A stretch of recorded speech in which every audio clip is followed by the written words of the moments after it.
अस्सलामुअलैकुम। Programme night addition में हम आपको खुशामदीद कहते हैं। नाज़रीन, इलेक्शन कमीशन के आदाद शुमार से ये पता चलता है कि आम इंतखाबात पर लगभग 150 अरब रुपए से ज़्यादा के अखराजात आए हैं। उम्मीदवारों ने इंतखाबी मुहिम पर 103 अरब रुपए खर्च किए हैं, जबकि इलेक्शन कमीशन ने इंतखाबी अखराजात पर तकरीबन 48 अरब रुपए का बजट सर्व किया। यूँ इलेक्शन में कास्ट किए गए 6 करोड़ से ज़ायद वोटों में से हर सिंगल वोट पर औसतन तकरीबन 2,500-2,500 रुपए की लागत आई है। लेकिन अफसोसनाक पहलू ये है कि पाकिस्तान की तारीख के महंगे तरीन इंतखाबात को सबसे ज़्यादा गैर मुनसिफाना इंतखाबात करार दिया जा रहा है। इंतखाबी अमल पर गहरी नज़र रखने वाले थिंक टैंक पिल्डेट ने अपनी जायज़ा रिपोर्ट में यह करार दिया है कि 8 फरवरी के इलेक्शन 2018 के आम इंतखाबात से भी ज़्यादा गैर शफाफ रहे हैं। 2013 में इलेक्शन की शफाफियत का स्कोर 57% था, जो 2018 में कम होकर 52% पर आया।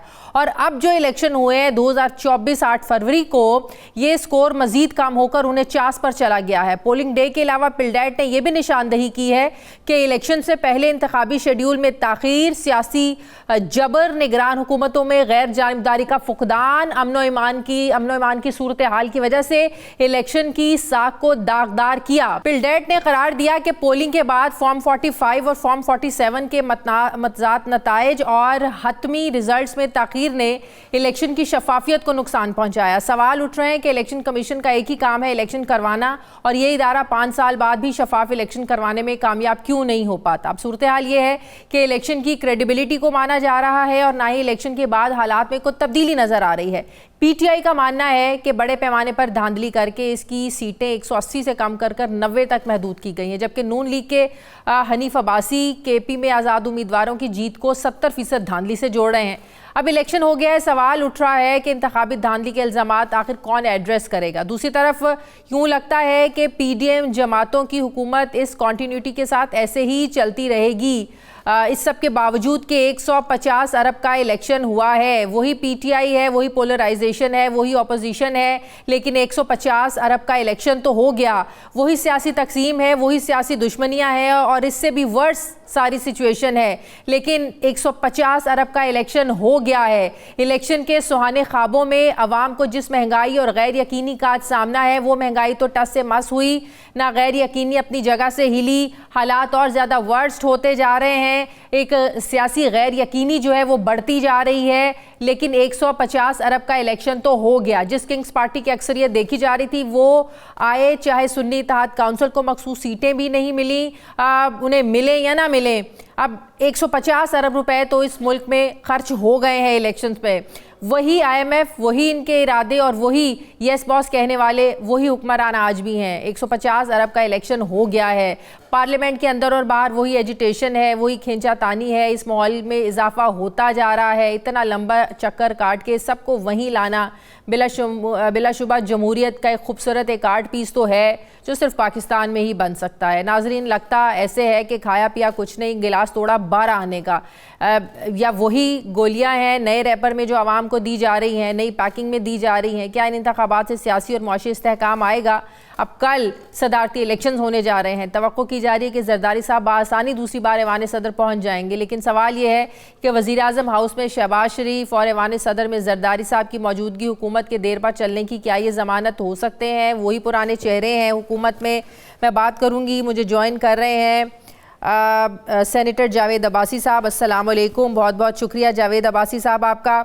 जावेद अब्बासी साहब, आपने भी देखा जो इलेक्शन के हवाले से, इलेक्शन के नताइज को लेकर या जो बेज़ाब्तगियाँ हुई, पिल्डेट ने जो रिपोर्ट जारी की और फिर इलेक्शन कमीशन ने अपना फैसला भी सुना दिया मखसूस नशिस्तों के हवाले से।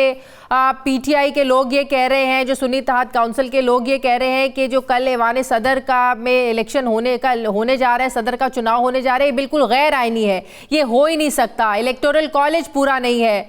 आप नहीं समझते ये अवाम के मैंडेट के साथ एक बहुत बड़ी ज्यादती होगी? बिस्मिल्लाहिर्रहमानिर्रहीम, बहुत शुक्रिया। देखिए जी, जो फैसला इलेक्शन कमीशन ऑफ पाकिस्तान ने किया है ये किसी तौर पे भी जस्टिफाई नहीं है। ये जो उन्होंने, मेरी नज़र में तो उन्होंने ये दो बड़ी, एक तो ऐसा माहौल था कि इलेक्शन जो हुआ था जिसके नतीजे में जनरल सीटों में लोगों का इंतखाब हुआ था, वो बहुत ही कंट्रोवर्शियल है।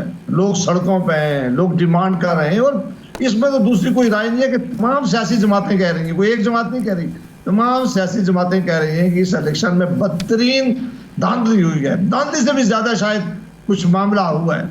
उस वक्त में उन्होंने एक और कंट्रोवर्सी ये पैदा कर दी कि ये सीटें जो थी ये यकीनी तौर पर उनको मिलनी चाहिए थी जिनका ये हक था, और उनका हक मेरी नज़र में वो जो आज़ाद अरकान जीते थे जिनको बैक पीटीआई ने किया हुआ था, उन्होंने जमात में शामिल हुए थे, अगर ये सीटें उनकी बनती थी उनके हवाले करते थे कोई कंट्रोवर्सी में कमी आती, कोई बेहतरी की तरफ चीज़ें जाती। अब वो सीटें उठाकर उन्होंने बाकी जमातों में तकसीम कर दी। भाई बाकी जमातों में आप किस तरह तकसीम करते हैं, किस कानून के तहत आपने ये आइन के तहत काम किया है? इलेक्शन कमीशन ने इनकी पहले भी खैर को बड़ी क्रेडिबिलिटी नहीं थी, आपको लगता है कोई प्री प्लान्ड एक साजिश प्लानिंग हो सकती है ताकि जो मौजूदा हुकूमत का एक जो सेटअप या सिनेरियो बनाया गया उसमें ये मखसूस नशिस्तें जब उनको दे दी जाएंगी तो 2/3 उन लोगों के पास होगी और जो वो ख्वाब लेकर आए थे नैब को ख़त्म करेंगे या जो उनके अज़ाइम हैं वो पूरे हो जाएंगे? फिर नहीं जी, कोई अज़ाइम उनके पूरे नहीं होंगे। ये कैसी कंट्रोवर्शियल हुकूमत बनी है या कैसे माहौल में बनी है या ऐसी इस पर सीरियस क्वेश्चन है कि मेरे ख्याल की कोई बहुत बड़ा डिलीवर करने में उनको कामयाबी मिलेगी अनलेस के वो सारी जमातें बैठें, सारे एक दूसरे का मैंडेट माने, सारे कोई कमीशन बने और वो देखे कि वाकई अगर इतनी बदतरीन धांधली हुई है जो मौलाना फजल रहमान साहब निशानदेही कर रहे हैं, जो चकजई साहब निशानदेही कर रहे हैं, जो बाकी जमातें निशानदेही कर रही है, एम जो साथी जो अभी हुकूमत में शामिल होने जा रहे हैं वो कहते हैं कि हमें खुद कहा गया है 2 जमातों की तरफ से कि हमारा मैंडेट 50 से 60% जाली और आपका 100% जाली मैंडेट है। अब ये जो सीटें मखसूस सीटें थी ये मिलनी चाहिए थी, ये नहीं मिली हैं, इसका ये ऐसा गलत फैसला हुआ है जो किसी तौर पर भी जस्टिफाई नहीं होगा किसी भी अदालत में मेरी नज़र में। और मेरा ख्याल है कि आपको कोर कमांडर कॉन्फ्रेंस में जब हुई उन्होंने भी अपने एलामिये में कहा कि इलेक्शन की शफाफियत को लेकर जिन लोगों को एतराज़ है वो जो मुनासिब फोरम है वो वहाँ पर जाएँ। तो मुनासिब फोरम तो ज़ाहिर है पहला इलेक्शन है, ट्राइब्यूनल्स हैं, उस पर आपको लगता है कि ये वो फोरम जो पिछले कुछ अरसे से एक मखसूस जमात के ख़िलाफ़ फ़ैसले आ रहे हैं, चाहे वो कोई भी तोशाखाना का फ़ैसला हो और फैसले हों, इंतखाबी निशान वापस लेने का फ़ैसला हो, अब मखसूस नशिस्तों का, ऐसे इदारों से ऐसे फोरम से कोई इंसाफ की उम्मीद है? बड़ी मुश्किल है जी। देखिए इस मौसम में बड़ी बदकिस्मती हुई है कि ना आइन की परवाह की गई है, ना जमहूरियत की परवाह की गई है, ना अदालतों ने अपने एहतराम की परवाह की है, ना अदालतों ने फैसला करते वक्त इंसाफ को मद्देनजर रखा है। आप अंदाज़ा करेंगे जब पंजाब और खैबर पख्तूनख्वा की असम्बलीज डिसॉल्व हो गई थी, आइन पाकिस्तान कहता था कि आप 90 डेज के इलेक्शन करें, अदालतों ने भी वो फैसले, अदालत ने फैसला किया भी है तो हुकूमत नहीं मानी और बाद में अदालतें भी इस पर मुख्तलिफ चीज़ें ले आती रही हैं। कोई कहता रहा है कि हाई कोर्ट में जाना चाहिए, कोई कहता रहा है कि जुरिस्डिक्शन है कि नहीं है। वो एक बड़ी लड़ाई अदालत ने अपने सर पे वहाँ ले लिया। और फिर जब दूसरा मामला गया, जब पोलिंग करना था, प्रिजाइडिंग जो होने चाहिए थे ROs, वो हमेशा से जुडिशरी से होते थे, वो बेहतर हम आज सोच रहे हैं कि वो एग्जीक्यूटिव के नीचे काम नहीं करते थे, तो कम से कम इतना बदतरीन इलेक्शन में धांधली ना होती अगर वो फैसला सुप्रीम कोर्ट ऑफ पाकिस्तान ये ना करती कि वो ROs को एडमिनिस्ट्रेटिव साइड पर दे देती कि DC और AC लगे और वो जो भी हुकूमत होती है उसके ताबा होते हैं, और ये नतीजा तब निकला। और ये निशान वाला मामला भी मेरा ख्याल है कि अगर सुप्रीम कोर्ट, ये बात दुरुस्त है कि मुस्लिम लीग नून के अंदर भी ये आवाज़ें उठ रही हैं कि जिसका मैंडेट था उसको दिया जाना चाहिए था, और मखसूस नशिस्तों के हवाले से भी बहुत से हुकूमत के अपने लोग भी कह रहे हैं कि ये ज्यादती हो रही है, ये बड़ी ज्यादती है। यहाँ क्या मुस्लिम लीग नून के अंदर से भी आवाज़ें उठ रही हैं?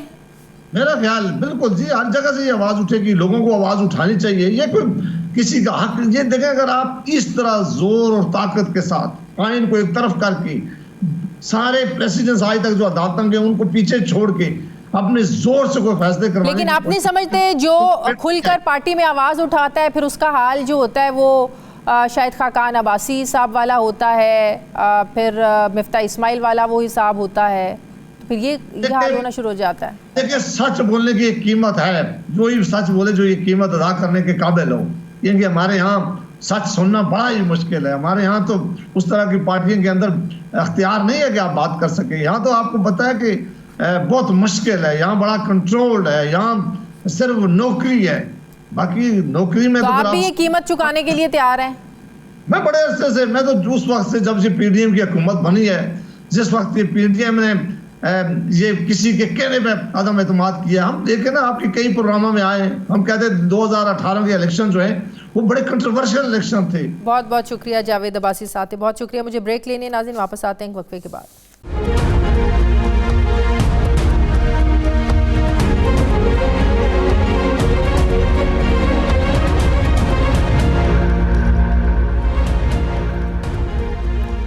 ब्रेक के बाद एक बार फिर से आपको खुशामदीद कहते हैं नाजरीन। 9 मार्च को पाकिस्तान के सबसे बड़े आईनी ओहदे यानी 14वें सदर पाकिस्तान के लिए इंतखाबात होने जा रहे हैं। हुकूमती इत्तेहाद ने आसिफ अली जरदारी, जबकि सुन्नी इत्तेहाद और अपोजिशन जमातों ने पश्तूनख्वा मिली अवामी पार्टी के सरबराह महमूद खान अचकजई को मैदान में उतारा है। बज़ाहिर वज़ीर आज़म के इंतखाब की तरह सदर मुमलिकत का मुकाबला भी एक तरफा ही नज़र आ रहा है और आसिफ अली जरदारी दूसरी बार ऐवान सदर के ओहदे पर बराजमान होते हुए नज़र आ रहे हैं।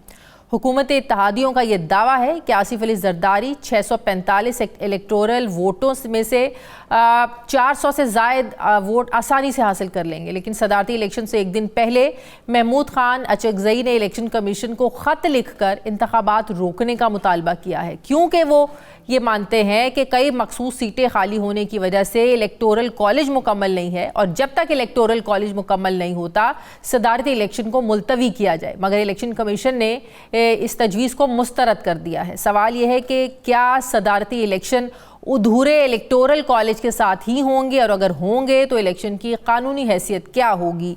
इलेक्शन कमीशन के इस फैसले पर भी सवाल उठ रहे हैं कि अगर कानून के ना होने की वजह से सुन्नी इत्तेहाद काउंसिल को मखसूस सीटें नहीं मिल सकती तो फिर ये सीटें किस कानून के तहत बाकी सियासी जमातों में तकसीम की गई।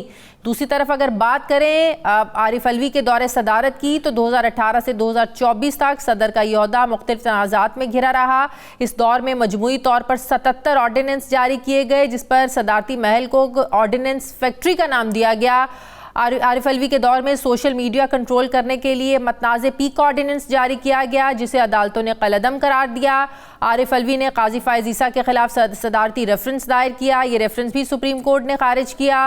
अप्रैल 2022 में PGM की तरफ से इमरान खान हुकूमत के खिलाफ तहरीक अदम एतमाद लाने की कोशिश की गई तो आरिफ अलवी ने वज़ीर आज़म की एडवाइस पर असम्बली तहलील की। सुप्रीम कोर्ट ने सदर के इस अमल को आइन और कानून की खिलाफ वर्जी करार दिया। सवाल ये है कि आसिफ अली जरदारी सदर के ओहदे को तनाज़ात से बचा पाएंगे क्या। सवाल ये भी है कि क्या हुकूमती जमातों के दरमियान जारी मुफाहमती अमल बरकरार रहेगा या किसी मकाम पर सदर वज़ीर आज़म के दरमियान इख्तियारात की रस्साकशी भी हो सकती है। मैं बात करूंगी, मुझे सीनियर सहाफ़ी तज्ज़ियाकार हफीज़ुल्लाह नियाज़ी साहब ज्वाइन करें। अस्सलाम वालेकुम, बहुत बहुत शुक्रिया हफीज़ुल्लाह नियाज़ी साहब आपका। हफीज़ुल्लाह नियाज़ी साहब, आप समझते हैं ये बात दुरुस्त है आप सदर पाकिस्तान के लिए चुनाव के लिए कल जो इंतखाब होने जा रहा है इलेक्टोरल कॉलेज जब मुकम्मल नहीं है, जो सुन्नी इत्तेहाद काउंसिल भी बात कर रही है, महमूद खान अचकजई ने इलेक्शन कमीशन को ख़त भी लिखा जो मुस्तरद कर दिया गया, क्या हैसियत रहेगी ऐसे इलेक्शन की आप समझते हैं जब इलेक्टोरल कॉलेज ही मुकम्मल नहीं है? बहुत बहुत शुक्रिया।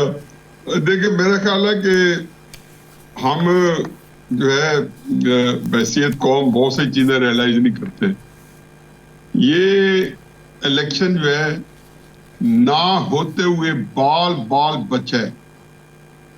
ये इलेक्शन आपने सुना होगा कि बाजवा साहब ने सितंबर अक्टूबर में 2022 में मार्शल लॉ लगाने की धमकी दी थी कि अगर आप लोग रिजाइन नहीं करते और निगरान हुकूमत कायम नहीं करते तो मैं मार्शल लॉ लगा दूंगा। तो जब वो नवाज शरीफ तक बहुत पहुंची थी तो उन्होंने कहा सत बिस्मिल्लाह।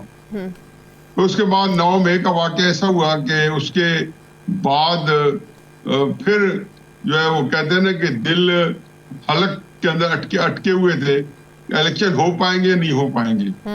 तो इस लिहाज से हम लोग खुशकिस्मत है कि हमें इलेक्शन ये मिल गया।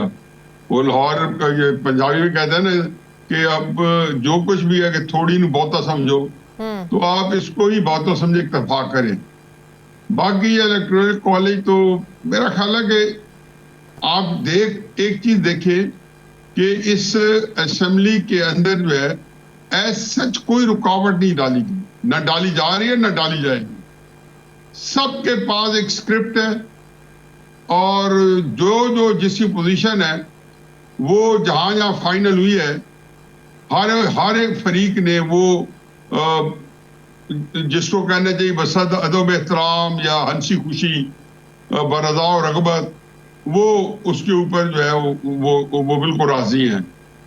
हैरानगी की बात है एमके मान गई है जरदारी साहब को वोट डालने के लिए। मानना था या मनवाया जाना था? मतलब जो भी है, इसको आप तरतीब चेंज कर सकते हो, लेकिन बातें दोनों एक दूसरे से बाहमी पैवस्त हैं कि एमकेएम हो या पीपल्स पार्टी हो। मंगल की रात को जो है ये तय हुआ जी कि पीपल्स पार्टी में और उनके अंदर जो अल्टीमेटम दिया गया उनको सुना कि 48 घंटे के अंदर मामला तय करो। तो पीपल्स पार्टी मुस्लिम यूनियन ने रात को ना से मामला तय किए, शहबाज शरीफ साहब वज़ीर आज़म भी तय कर लिया, जरदारी साहब सदर के तौर पे उसी रात तस्लीम कर लिए गए। और अगले दिन अभी दिन चढ़ा नहीं है कि तहरीक इंसाफ ने जो है उमर अयूब साहब को वज़ीर आज़म का कैंडिडेट बना दिया, यानी कि हम भी हैं, सिस्टम के अंदर है, सिस्टम से बाहर नहीं जाएंगे। ये छोटी बात नहीं थी, ये तो अच्छा जेस्चर था, ये अच्छा जेस्चर था, बहुत अच्छा जेस्चर था, बड़ा मुस्बित जेस्चर था। हाँ। और ये मुस्बित जेस्चर तहरीक इंसाफ बड़े अरसे से दे रही है। गौर साहब को पार्टी सदर बनाना मुस्बित जेस्चर था, पंजाब असेंबली के अंदर leader of the opposition nominate कर देना अच्छा जेस्चर था, और अली अमीन गंडापुर जो है उनको वजीर आला बनाना अच्छा जेस्चर था। फिर मतलब झगड़ा कि जब मियां बीवी राजी तो क्या करेगा काजी। जब तब वो ये इनकम्प्लीट इलेक्टोरल कॉलेज के ऊपर ये सारा चलता रहा तो ये शोर होगा। ये 90 के अंदर जब पीपल्स पार्टी की हुकूमत खत्म हुई थी तो वो गुलाम इसाक खान सदर जब तकरीर करने आते थे तो या स्पीकर के ऊपर इसी तरीके से झंडा उछाला जाता था, लोग स्टेज पे चढ़ जाते थे, उसके टेबल तक पहुंच जाते थे। फिर 93 से 97 तक लगारी साहब के खिलाफ यही निजाम चलता रहा। ये 12 इलेक्शन की जगह एक चीज कॉमन है, और वो बड़ी अजीबोगरीब चीज कॉमन है कि वो ये है कि हर इलेक्शन ने इस मुल्क में इंतशार दिया है, तकसीम दी। हर इलेक्शन ने, आप एक नाम ले मैं आपको बता दूं, 1970 का इलेक्शन पाकिस्तान तोड़ गया, 1977 का इलेक्शन मार्शल दे गया, 1997 का इलेक्शन मार्शल दे गया। मतलब हर इलेक्शन के अंदर, और बाकी इलेक्शन जो है असेंबली कंप्लीट नहीं हुई। तो आप 2018 का इलेक्शन देख लेना, जब इमरान खान की हुकूमत बनी, सेलेक्टेड हुकूमत कहा गया, अलायंस बनाने की बातें करती थी नून लीग पाकिस्तान पीपल्स पार्टी, कहानी आकर अदम एतमाद पर खत्म हुई। इसमें तब तक आंच नहीं आई, तब तक आंच नहीं आई जब तक जिन्होंने आंच ऊपर रख नहीं दी। तो अब यही मैं कहने लगी थी कि यू नेवर नो, ये पाकिस्तानी सियासत है, कुछ भी हो सकता है। मैं तो इस बारे में 100% जानता हूं। मैंने तो ये जो आज हो रहा है, ये मैंने 22 मार्च 2018 में कॉलम लिखा था जंग में, जो मैं पिछले 1 साल से बार बार कोट कर रहा हूं। एक एक चीज लिखी थी कि ये होगा, इमरान खान साहब के साथ क्या होगा, उनका क्या बनेगा, उसके बाद नवाज शरीफ साहब को लाया जाएगा, जबरदस्ती लाया जाएगा, और किस तरह के पाकिस्तान में लाया जाएगा, वो पाकिस्तान चलेगा नहीं चलेगा। सिर्फ मेरा ख्याल था कि शायद 2000 तो इमरान खान का जो इलेक्शन था वो इलेक्शन नंबर 11 था, और ये जो है इलेक्शन नंबर 12 है। मेरा ख्याल था कि 2000 जो इलेक्शन नंबर 11 के बाद शायद मुमलिकत फिर एक दफा बहुत बड़े बुहरान में हो जाए, और फिर इलेक्शन नंबर 12 के लिए लंबा इंतजार करना पड़े। अब मैं ये कहता हूँ कि 12 हो गया है, जो बाल ना होते हुए बाल बचा है।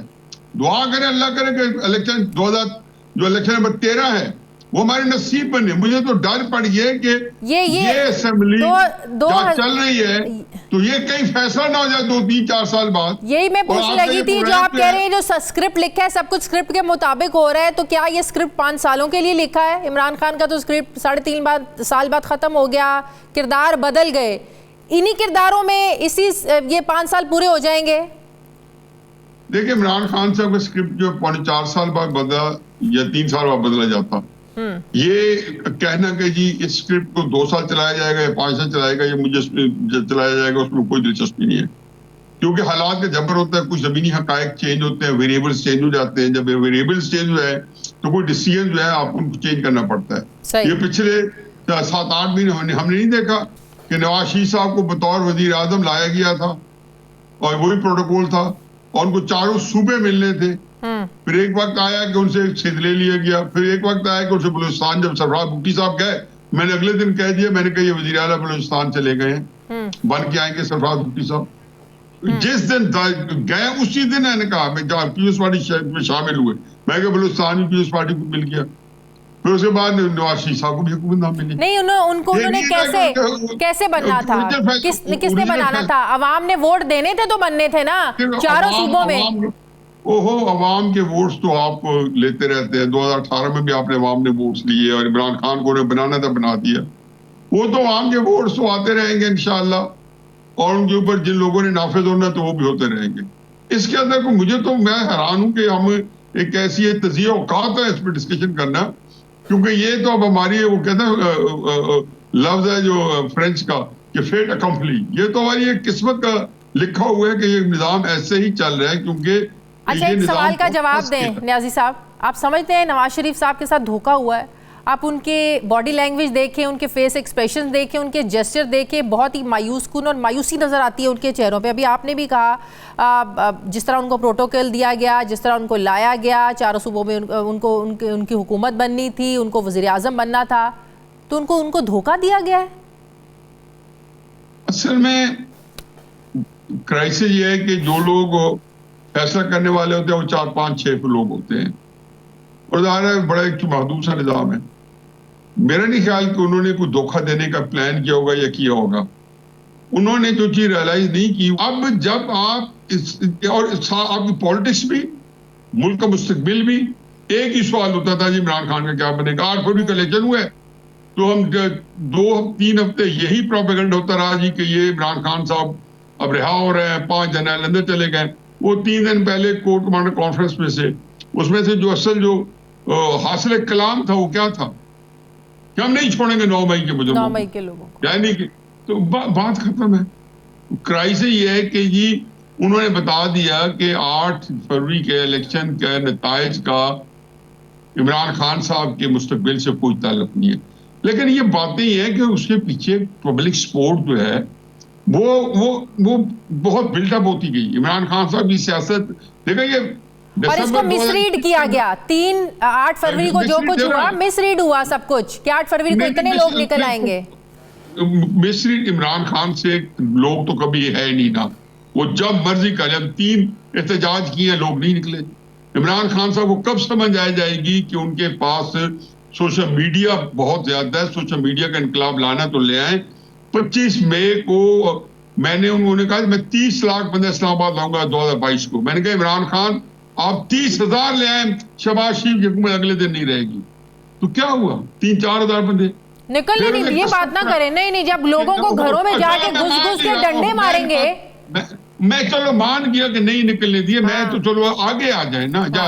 मैं सारी बात जानता हूँ कि क्या निकलने नहीं दिए। केपी के अंदर बैठा था तो केपी के अंदर 2000 बंदे नहीं थे वो निकल के आते, वहां कौन से डंडे मारे गए। सुप्रीम कोर्ट ने इजाजत दे दी, वो क्या कहते हैं ब्लैंक चेक दे दिया, क्या पाए नहीं, उसको ही छोड़े, चलो रहने दें आप इसको क्यों हम ऐसे में पड़े। फिर उसके बाद 26 मई को इन्होंने कस्में कुराने उठवाई कि हम आएंगे। जिहाद था 26 जो नवंबर को ये आए इस्लामाबाद में, जिहाद दोनों सूबों में अपनी हुकूमत थी। फिर क्या आप बताएं, क्या 6 रोड पे आप इस्लामाबाद से वाकिफ हैं, मैं भी वहां पे रह चुका हूं।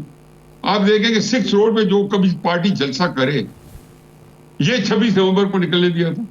फिर इमरान खान साहब को गोली नहीं लगी तो क्या हुआ, बंदे निकल आते तो शायद कुछ और लोगों का काम बन जाता जो इस निजाम के ऊपर। अच्छा, परसों भी ये एहतजाज की कॉल दी हुई है इमरान खान ने, उस पर मरियम नवाज साहिबा ने बड़ी सख्त जबान इस्तेमाल की है। उन्होंने कहा है कि मैं बड़ी रुथलेस हो जाऊंगी, मैं बिल्कुल ज़ीरो टॉलरेंस होगी। ठीक है, अमन व अमान की सूरत हाल बिल्कुल नहीं बिगड़नी चाहिए, लेकिन वज़ीर आला होते हुए क्या इतना सख्त लहजा, इतनी सख्त ज़बान आप हुकूमत में है, ये सूट करता है? आप मुफाहमत की बात कर सकती हैं, आप कह सकती हैं, हाँ एहतजाज से आप किसी को नहीं रोक सकते, एहतजाज करना सबका हक है, लेकिन आप पहले से ऐसी धमकियां देना शुरू हो जाए, मैं रुथलेस हो जाऊंगी, मैं चुप नहीं बैठेंगे, हम ये कर देंगे वो कर देंगे, क्या ये मज़ामत मज़ामत करना सूट करता है मरियम नवाज साहबा को? मैं अब इस पर क्या जवाब दूं जी, पता ही नहीं, मेरे तो पूरे बयानों की नजर से गुजरा नहीं है। बगैर इमरान खान साहब को रोकने वालों में मरियम का रोल तो सेकेंडरी होगा, लेकिन निकलेंगे नहीं ना। इमरान खान साहब के साथ तो बंदे जो इन्होंने जेल भरो तहरीक करनी थी, 2 लाख बंदा जो है पहले दिन अरेस्ट हुआ था, 200 बंदा 5 दिन में पूरा नहीं। पिछले हफ्ते भी जो एहतजाज हुआ, मार मार के भुरकस निकाल दिया पुलिस वालों ने। पुलिस करती क्या है एहतजाज वालों के साथ? बीबी ये भुरकस जो है ना, ये सिर्फ ये फिल्मों के डायलॉग्स हैं। मैं 77 मैं स्टूडेंट एक्टिविस्ट रह चुका हूँ, अयूब खान के वक्त में भी और जुल्फिकार भुट्टो के वक्त में भी। मेरे कंटेम्परेरी से पूछे क्या होता है भुरकस की, आपने देखो ही नहीं भुरकस क्या होता है। एहतजाजों का कभी हम रुके थे?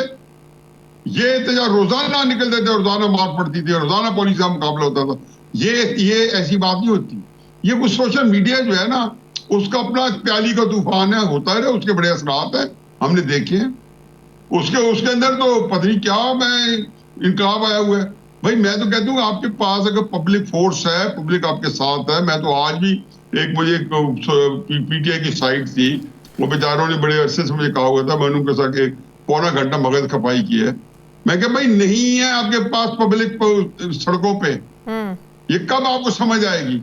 चलो कर ले, तो 10 दफा और कर ले।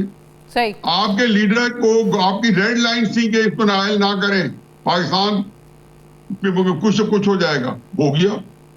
इमरान खान साहब की लाइफ, मुझे किसी लीडर के ऊपर गोलियां चले और ये सारे लोग जो है मुसल्ले बैठ के बदुआएं देते हैं बाकियों को, और ये कहें कि हमने जो है 2-2.5 करोड़ बंदे ने बदुआ दी है, तो क्राइसिस ये नहीं है। मसला ये कि मरियम नवाज साहबा ने तो खैर अपने तौर पर इंतजामी तौर पर कोई बातें की होंगी, ईरान सरावला साहब भी करते थे as a interior minister, Imran Khan साहब के वक्त भी लोग ऐसे करते थे, लेकिन भरकत निकालने वाली बात है ना, तो ये मेरा नहीं ख्याल कि ये कोई बातें को ऐसा छुई है। तो चार्ज अगर लाठीचार्ज हो गया होगा, या मरियम नवाज साहब नैब की पेशी में आई थी तो पथरा हुआ आंसू क्या हुई जी, वो भी कह सकते थे जी हमें तो मार मार के अधमुआ कर दिया।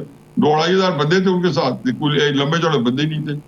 इसी तरह बेशुमार दफा हुआ ऐसी सूरत हाल से। बहुत शुक्रिया सीनियर सहाफी तज्जिया हफीजुल्लाह नियाजी साहब मेरे साथ थे, बहुत शुक्रिया। प्रोग्राम का वक्त खत्म हो गया। फीडबैक दे, अपना ख्याल रखें, मुझे इजाजत दें, अल्लाह हाफिज।